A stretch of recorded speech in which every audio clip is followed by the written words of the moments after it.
Okay. My name's Pup Gadget, and I am in Seattle, Washington. So, you are a fairly established pup. I've known Yep. you to be a pup for a long time. How did you come to become involved with human pup play? Actually, so it first started about, I think it's probably about 7 or 8 years ago. I think I went down to, I was at Mr. S, actually, down in San Francisco, and I came across a book called Woof, and I found it, and I read it, and actually tried it with that partner. It was not quite, I didn't really quite get it. And then a couple years later, I had met a new partner who was definitely was really into the pup stuff, and he brought out the actual pup headspace that I didn't get from the book. So really getting the pup headspace is really what brought me into it. Okay. So, so obviously pup headspace is an important thing for Mm-hmm. you. What Yep. what would you say the three biggest things that you get from being a pup? Um, Probably say headspace, obviously. So I'll build on with the headspace, like it. So like I work in the IT field, and my job is very head focused. So it actually allows me to kind of let go of that technical thinking and be more living in the moment and just having fun. So that would be one of them. The other thing is actually a lot. It seems like a lot of pups actually get kind of a submissive side from their puppy side, and I've always been a little bit unique and actually kind of found a more dominant alpha side from it. Kind of take pups under my wing, and I would say the third thing is it really brought me community. So people with similar other people who love pup play, and just how wonderful it is and inclusive. So it's great how people who have two different walks of life can come together in a more primal setting like pup play. So, community is a common thing that I've heard about pup play. That a Mm-hmm. lot of people talk about how they've really found a group of people that they get and understand. Mm-hmm. You've had quite a significant involvement with Mm-hmm. creating community here Mm-hmm. in Seattle. Can you tell us a bit about that? Um, you want me to talk about the community that I Yeah, yeah. if you're Okay. comfortable. All right. So I'm actually the founder of CPA, or Seattle Pups and Handlers, which we actually just had our fourth year birthday since we did our first event. Um, but I kind of came up with the first puppy group in the Northwest, and started to other groups were starting to form as well around the same time. Um, but I'm not sure what else to. So, clearly you get some very great things about having that community involvement. But Mhm. what feedback have you gotten back? What has CPAR done for other people Other people? Okay. that they've appreciated?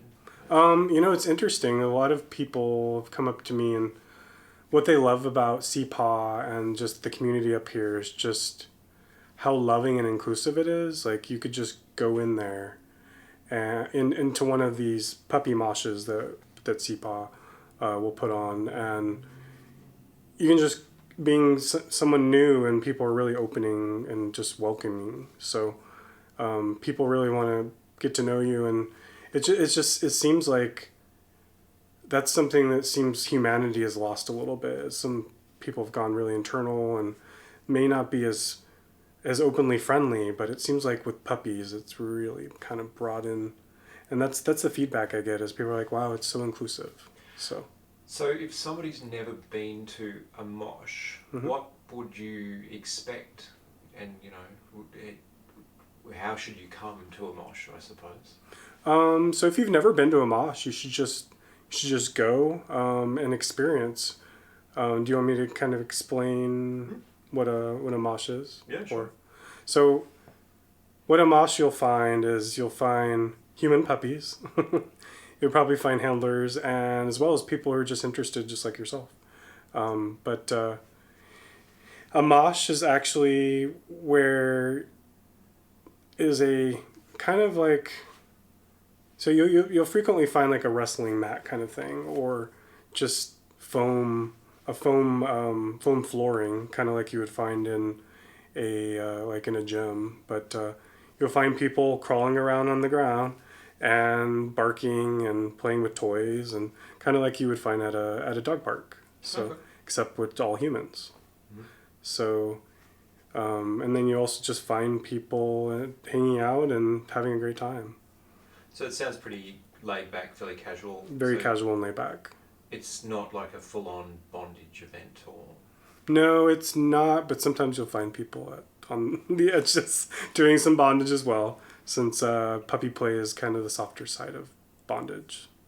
And a lot of people have said that pup play is an introductory drug to B&D, S&M. What are your thoughts about that?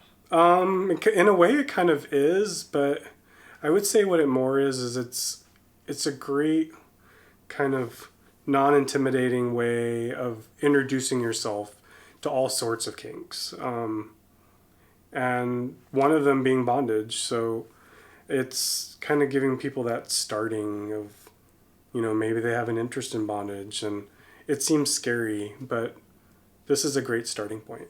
So puppies are soft and furry and. Yeah, puppies aren't they're typically not very intimidating, so and they're friendly and fun. So Are there some pups who have a slightly different take on it, where they might be intimidating or they might be? Yeah. Well, that's one of the things that's great about puppy play is it's really dynamic in general. Each person gets something different from it. Some may, and there's all sorts of puppies, just like there's all sorts of people. Some people may really get into the more slave aspect of it, and they like being dehumanized, but then you have the ones that they like the love nurturing side of that handler that's there to make them feel safe. There's just all sorts. Like everyone has a different take on puppy play. Frequently and it can be created just from the puppy and handler, or puppy and other puppy, or whatever dynamic you prefer. Okay. And certainly within the context of, say, Sirius Pup, we have we've got a slightly different spin, perhaps, that some people have said that we have a slightly different spin on that. But, how did you come to find us? How do I find you guys? I'm trying to remember how I found you guys exactly. I know it was through Facebook. We do enjoy Facebook. Yeah. I think that's where I found you guys, is actually on Facebook. That's certainly where I found you. If if you were to have a workshop or something like that, where people could learn more about human pup play or stuff like that, is there particular content that you found is frequently being asked for within the community? Frequently people are asking just for a puppy 101 class. But what I would say is, even before that, just going to a puppy mosh is great. Like, you have the ability to watch. You have the ability to ask questions from people. It's a great kind of puppy 90, I guess you could say. But in terms of what people are usually asking for is kind of like, what are the basics, or how do I learn this headspace? And headspace is one that I hear a whole lot. And what I tell most people is the headspace comes with that connection with someone. I found the headspace with a former partner of mine, and it's hard to really teach someone it. It's really got to be very organic and kind of found with whatever group of people make you feel comfortable. So it's more of an experience that you might look back and go, oh, that was... Because a lot of pups see the headspace as almost like a nirvana. It's like a elusive thing that they're chasing. And a lot of people have different experiences of that. What's the pup space like for you? For me, I would describe it almost as a meditative state. When I've had moments where it was just like during Wolf Camp, which is a really big puppy mosh that happens during International Mr. Leather. I just remember like it's just euphoric, and it's really funny because at the end of it, sometimes you don't remember all of what was going on. You're just very primal, like it's powerful. But I guess how I would describe it is like very meditative. I actually had someone come up to me when I was like competing at one of the international puppy contests, and I was kind of explaining headspace a little bit, and a guy had come up to me who was studying Buddhism, and he's like, this is very meditation. It sounds just like meditation. So like to me, it feels like a meditation, like a way of letting go of everything that's going on in the past and what's going to happen in the future and living in the now. So. Okay. If you were to describe one of your peak experiences as a pup, what would you consider that to have been? I would probably say the headspace I got during the IML with one of my pup friends. He really brings out my puppy headspace, Pup Bowen, and just we got into so much trouble that day. I don't even remember doing all this, but apparently we had gotten into a cage and we were tipping it over and just causing all sorts of mischief. So I just remember how euphoric I felt at the end of it, and just how much happiness I had. So I would probably say that was my most memorable. And within the boy community or the sub community, they sometimes talk about sub drop, where people can feel down after that because it was so nice. Is that something that pups might experience, or? Yeah, actually, that's something that can happen when you're first kind of learning the headspace.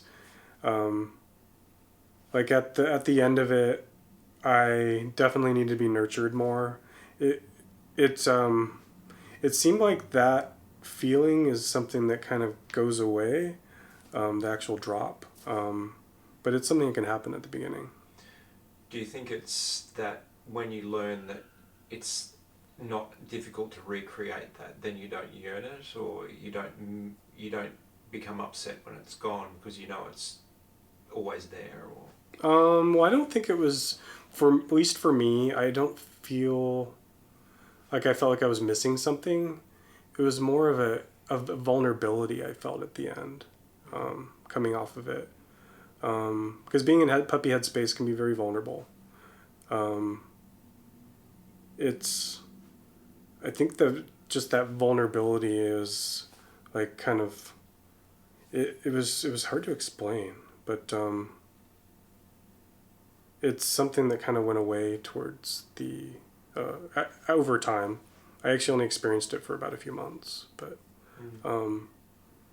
I've actually explained this this feeling, and that's why I tell people to always be around people you trust when you're doing puppy play, especially in the beginning, because you can get into that headspace, and sometimes you need that nurturing afterwards, and it's best to be with people that make you feel comfortable and relaxed. Slightly different, but pup play has had a large increase in interest recently, and I would say exploding. it has. It's like a puppy farm has opened up somewhere. I can't even keep track of all the puppies anymore. It's crazy town on Facebook. My gosh. Yeah.